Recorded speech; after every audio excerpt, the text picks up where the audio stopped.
বিলাসীপাড়াৰ চিৰাকুটাত সংঘটিত হৈছে মৰ্মান্তিক ঘটনা। মালবাহী ৰেলৰ খুন্দাত মৃত্যু এগৰাকী যুৱকৰ। যুৱকজন চিৰাকুটা এক খণ্ড গাঁৱৰ অমেদ আলী বুলি জানিব পৰা গৈছে। পুৱাতে ৰেলৰ ৰাস্তা দি পাৰাপাৰ হৈ থকা অৱস্থাত মালবাহী ৰেলে মহতিয়াই দিয়ে।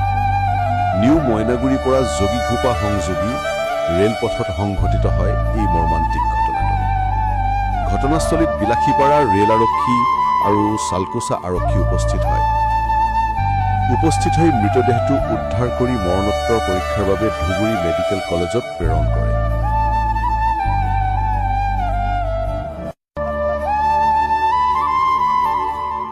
আজি ৰাতিপুৱা বিলাসীপাৰাত চিৰাকুটা প্ৰথম খণ্ড গাঁৱত আমাৰ যিটো অভয়াপুৰী নিউ মইনাগুৰি যিটো ৰেল লাইন আছিলে, এই ল'ৰাজন খোজকাঢ়ি আহি থাকোঁতে হঠাতে মালবাহী ট্ৰেইনে মহতিয়াই দিছে। ল'ৰাজনৰ নাম হ'ল উমেদ আলী, 22 বছৰীয়া ল'ৰা হয়। তেখেতৰ দেউতাকৰ নাম নুৰ বক্ত শেখ। তো যিহেতু ল'ৰাজন দুখীয়া আৰু উচ্ছেদিত পৰিয়ালৰ হয়, তেওঁলোকক এই চিৰাকুটা পাৱাৰ টাউনৰ বেলেগ এটা ছাইডত শ্বিফ্ট কৰিছিলে, মানে বেলেগৰ খুৰাৰ ঘৰত আছিলে। ৰাতিপুৱা উঠি নিজৰ ঘৰলৈ গৈ থাকোঁতে হঠাতে মালবাহী ট্ৰেইনে মহতিয়াই দিলে।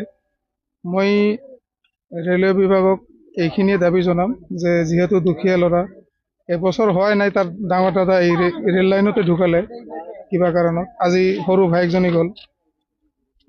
ৰেলৱে বিভাগক মই এইটোৱে দাবী জনাম যে যাতে কিবা এটা কম্পেনচেশ্যন দিয়ে তেখেতৰ ফেমিলিক, যাতে উপকাৰ হয়।